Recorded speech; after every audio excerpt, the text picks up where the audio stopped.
Section 1.2 is called Changes to Paleo-Indian Society.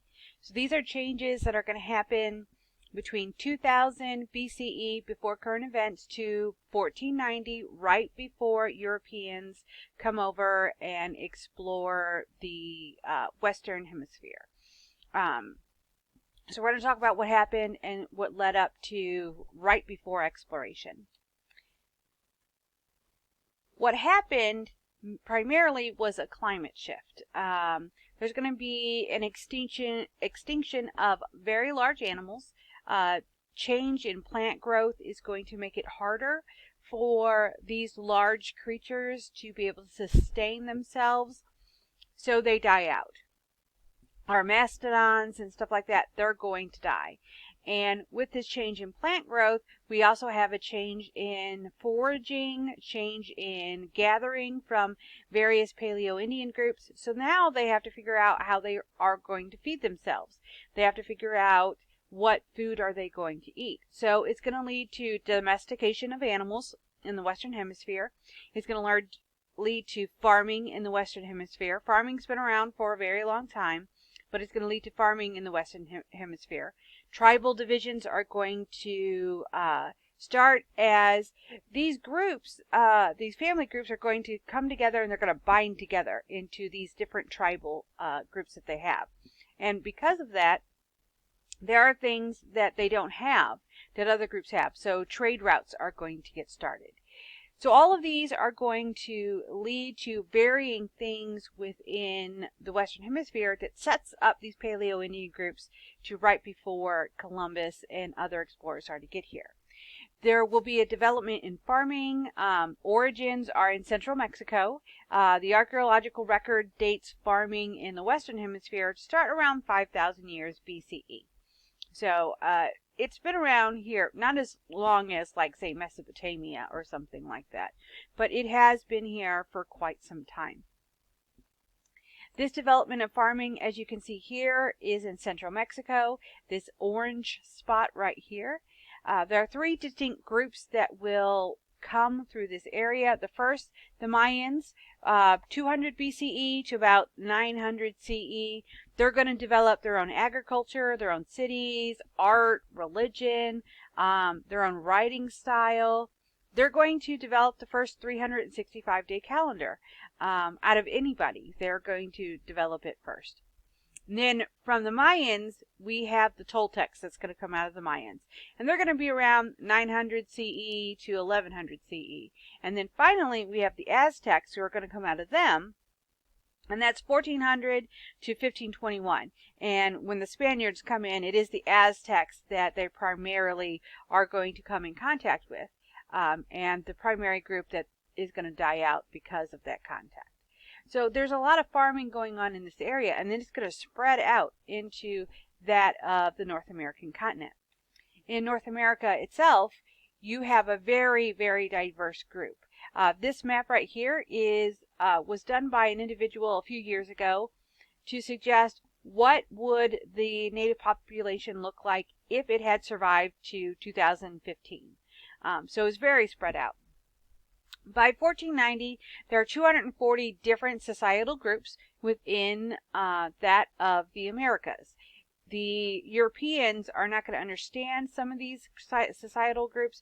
We're going to talk about them right now so that you know what the Europeans were coming up against. We have communal land ownership, one thing that Europeans did not understand. Europeans believe in one person owns something, not that a whole group of people own land. So this communal land ownership is going to confuse that of the explorers. Within the societal groups, Paleo-Indian societal groups, we have well-defined social roles. Men, hunters, warriors, chiefs, and women, everything else. But you have to remember, in these groups, just because one is a chief does not mean that they are in charge. There are quite a few situations where women were in charge of these native groups. And when explorers came up against that, they were just confused. They're like, no, we want to talk to the person in charge. And they're like, she's the person in charge. Which caused some problems. Europeans by that time, based on theology that they followed, the Christian theology, men were more important. Women were second-class citizens. So they're going to really not know what to do when they're coming up against a societal group where women are equal or even more important than that of the men in these tribal groups. And so it causes some pushback, it causes some issues within those groups. In the Southwest, there are three major groups that we're going to talk about: Southwest, Northeast, and the Southeast. But in the Southwest, this is your adobe builders, your Pueblo builders. As you can see from this map, there are a few groups. The Pueblos are the biggest group that we have. The Anasazi is going to come out of the ancestral Pueblos. The Magalan and the Hohokam are also very important in this group right before we have exploration. Now, the most important out of all of these that had developed things that we should know is the Hohokam. You can see the Hohokam cover Phoenix, Tucson, Arizona. These areas, they developed an irrigation system that was as good or even better in some places than Roman aqueducts. And they did this on their own without any influence whatsoever. Some of these aqueducts are still used today in Arizona to get water from the mountains down into the desert areas.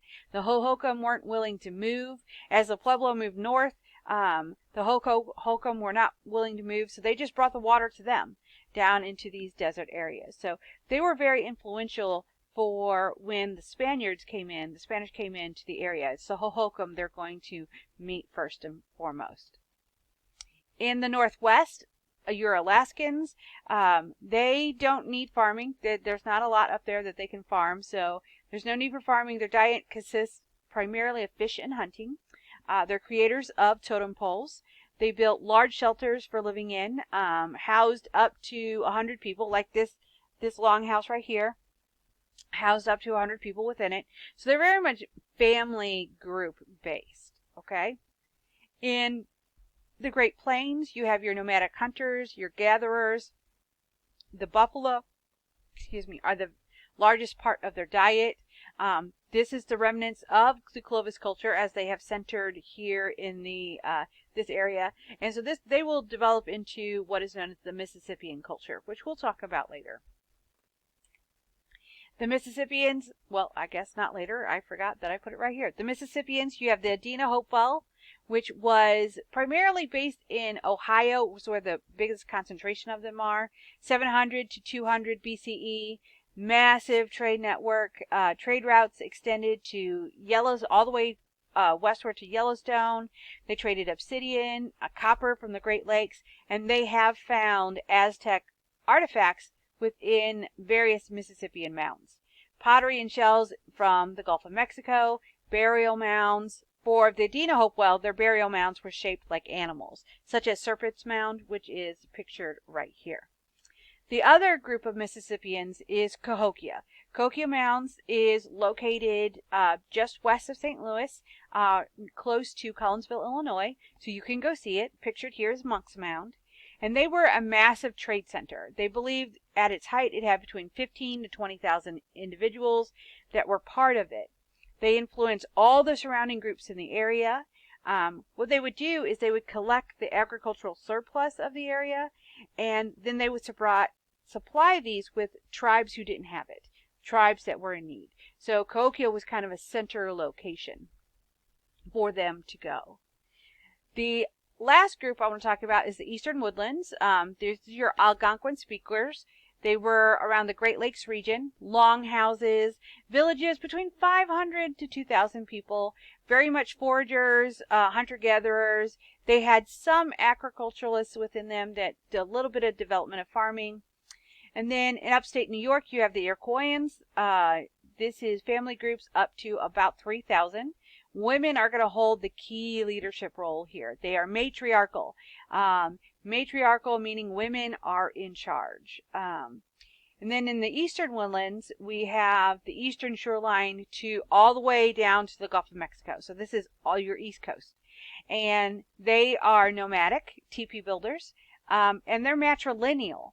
which is different than matriarchal. Matriarchal means women more in charge. Matrilineal means they trace their lineage through the female line, which puts the females a little bit higher in status for the eastern woodland groups. So it is these groups that are going to really influence the Europeans as they get there. So the next PowerPoint is presentation 1.3. So